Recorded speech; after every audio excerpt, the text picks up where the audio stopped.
ඒකේ මොකක් කවුලක් නෑනේ. ඒ බිව් දන්නවද වැඩක්? අද ෂෝ එක ඉවරනට පස්සේ ඔයා එළියේ. මොකක්?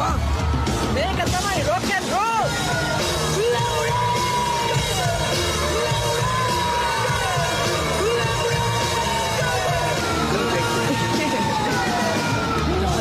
අපි අයියර කියමු නේද අම්මගේ භූතනටම දැකලා ඔඩියන්ස් එක පිස්සු වෙන්න කියලා.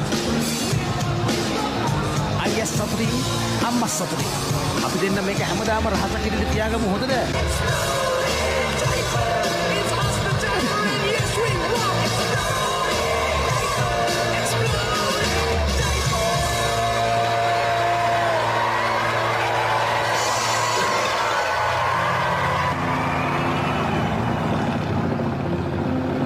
මට ඊයර ඔයා අම්මට කියලා ප්ලේ කරන්න chance එක කරන් දුන්න එක ගොඩක් ලොකු දෙයක්.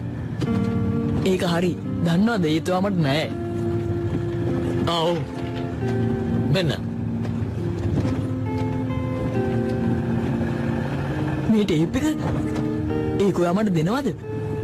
මේකයි. ඕක ලොකු දෙයක් කරගන්න එපා. එහෙම නැත්තම් මම net එකට දානවනේ. හරි?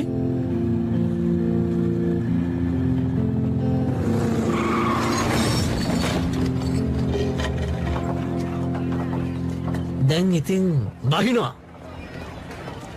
මොඩයා. හරි. බහින්න. හැබැයි බය නෙවෙයි.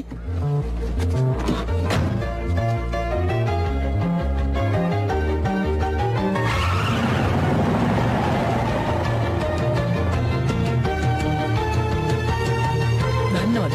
සහෝදරයෙක් ඉන්නවා කියන්නේ කවදාවත් කරදරයක් නෙවෙයි. අපි හැමතිස්සෙම එකට ඉන්නේ නැති වුණාට මම දන්නවා යා මං වෙනුවෙන් ඉන්නවා කියලා. ඒ මගේ අතින් කැම වගේක් කරන සෝෆා එකේ. ඒකට මං ඔයා වැල්ලුවා. කමක් නෑනේ.